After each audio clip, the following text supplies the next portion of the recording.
আসসালামু আলাইকুম বন্ধুরা। আজকে আমি পুঁটি মাছ ধরার টোপ তৈরি করা দেখাবো। পাউরুটি খুব সুন্দরভাবে গুঁড়ো করে নেবেন এবং এতে অল্প পরিমাণ পানি দিবেন। বেশি পানি দিলে একবারে বেশি নরম হয়ে যাবে। এজন্য অল্প অল্প করে পানি এর সাথে যোগ করবেন। ভালোভাবে মিশানোর পরে ভালোভাবে চটকানোর পরে এর সাথে আপনারা যোগ করবেন হলুদ যে গুঁড়া দুধটা আছে। এটা আপনারা যেকোনো মাছ ধরার দোকান যেখানে মাছ ধরার জিনিসপত্র বিক্রি করে ওখানে গেলেই পাবেন এই দুধটা।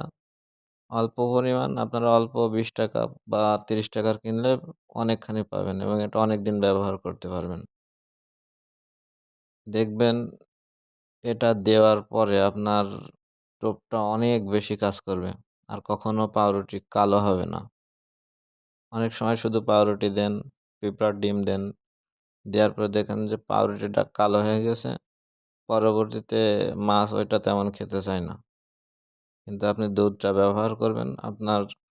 এটা যদি আপনার অনেকক্ষণ বা অনেক দিনও রেখে দেন, দেখবেন যে কালো হচ্ছে না, আস্তে আস্তে আরো সাদা হবে এটা।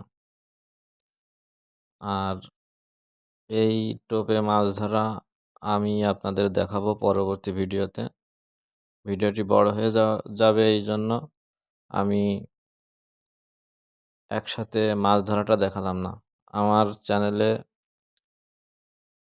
লাইক দিয়ে সাবস্ক্রাইব করে রাখবেন পরবর্তী ভিডিওটা দেখার জন্য। কারণ এই টোপে মাছ ধরাটা আমি দেখাবো যে কি পরিমাণ মাছ এতে ধরা যায়। ধন্যবাদ বন্ধুরা।